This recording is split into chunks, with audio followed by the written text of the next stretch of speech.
Yung lahat at ganon din, a blessed day, a blessed night to those who are joining us through this live streaming. Usually in the list of the 12 apostles, Simon and Jude rank number 10 and 11.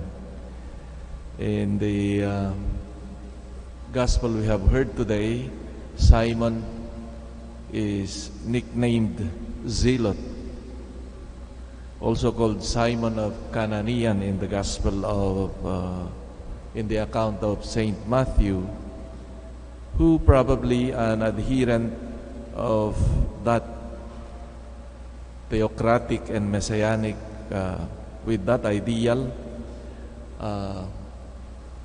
of the Jewish people who fought vigorously against the Romans, their occupiers, and probably the authorities saw Jesus with distrust because of his association with a zealot like Simon. Jude is the apostle who is also called Thaddeus or Jude of James in the gospel today. And during the Last Supper, Jude asked Jesus why he manifested himself only to the disciples and not to the world. And Jesus responded saying, "If anyone loves me, he will keep my word, and my Father will love him, and we will come to him and make our home with him." Tradition claims that Jude wrote a letter which is, of course, attributed to him, the Epistle of Jude. But according to scholars, there are no authentic historical sources of the missionary activities of these saints. But popular tradition claims that these two apostles preached the gospel in Persia, where they were martyred. Probably this is also the reason why their feast is placed together in one day, like just as we have now. In the popular piety, Saint Jude is prayed to as the patron of lost cases, the saint of the last resort, as they would say. That's why we have a very popular shrine near Malacanang,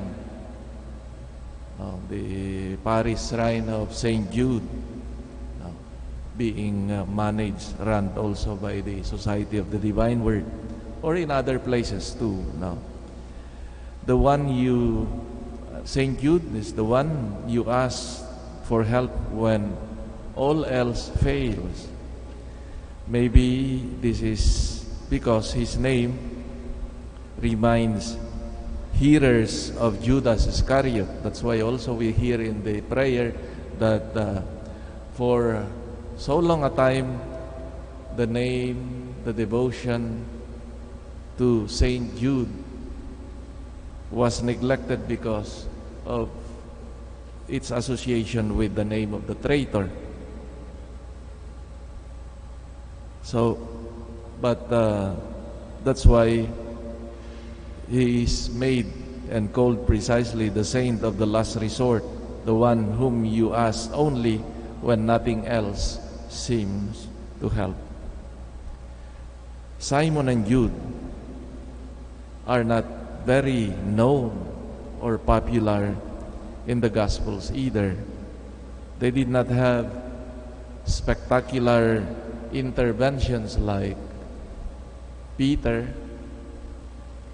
with his confession of faith, or Thomas with his doubt and profession of faith, nor they were notorious like the two brothers who asked for special place in the kingdom of heaven, or Peter himself, notorious for discouraging Jesus to move to Jerusalem and face his fate.